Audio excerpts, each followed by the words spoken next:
Jadi sekali lagi ilmu tasawuf ini secara penamaan memang tidak ada di zaman Rasulullah SAW. Hanya secara tatbiqi, secara amaliyah sudah ada sejak di zaman Rasulullah SAW. Di mana ada sekitar 400 lebih sahabat yang di mana mereka hidup di serambi Masjid Rasulullah SAW. Mereka dikenal dengan Ahlus Suffah dan mereka meninggalkan sama sekali persoalan gemerlap duniawi semata mengaji kepada Rasulullah dan mendekatkan diri kepada Allah Subhanahu wa taala.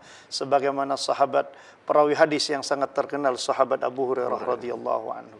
Jadi tasawuf itu adalah bagaimana manusia itu mau takhliyatu an-nufus anil akhlaq ar-radhilah wa tahliyatuhu bil akhlaq al-karimah al-mahmudah. Suatu usaha dari manusia untuk membersihkan diri dari sifat-sifat yang tercela, dari akhlak yang tercela, dari mental yang tercela, untuk kemudian menghiasi diri dengan sifat-sifat yang terpuji. Ada poin berikutnya, saya catat ini, tasawuf adalah untuk akhlak. Jadi artinya ketika banyak orang menjalankan tasawuf kemudian akhlaknya tidak berubah pada yang mahmudah, berarti ada persoalan di situ. Nah, kan begitu.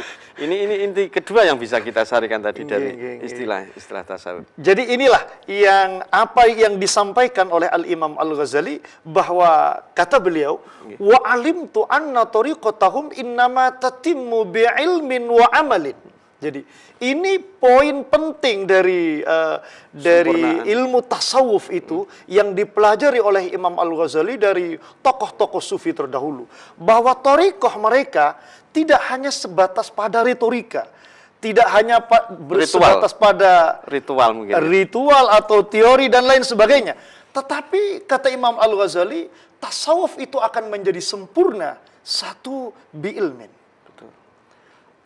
Ada kematangan secara keilmuan. Artinya tidak sembarangan kan gitu ya? Tentulah. Tidak. Makanya disebutkan oleh Al-Imam Al-Ghazali di salah satu karyanya itu, "Malam yakun lahu syaikhun fasyaihu syaitan." Orang yang kemudian belajar ilmu tasawuf, suluk, dan tidak ada gurunya. Jelas. Setan gurunya akan setan. Iya. Itulah makanya kata Imam Al-Ghazali, innamat tatimmu bi'ilmin wa amalin. Kalau ilmu berarti harus ada guru. Tentu itu. Nah, sekarang yang kedua tadi. Kedua inilah yang tadi Ustaz sampaikan, bahwa ilmu tasawuf itu, orangnya tasawuf memakai jubah yang subhanallah, tampaknya seperti seorang sufi dengan surbannya yang luar biasa besar, tapi akhlaknya itu tidak mencerminkan akhlak yang mulia. Subhanallah.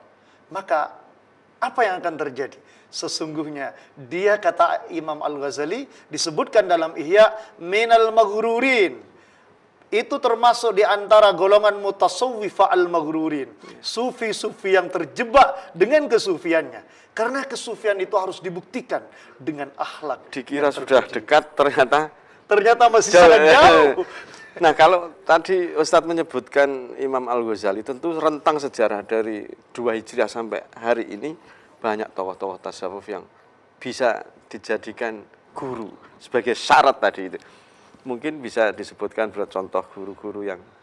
Baiklah, tetapi kita sebagai Ahlus Sunnah wal Jamaah ala An-Nahdiyah, maka prinsip yang paling utama adalah dalam urusan tasawuf ini, rujukan utama kita adalah Al-Imam Abu Hamid Al-Ghazali.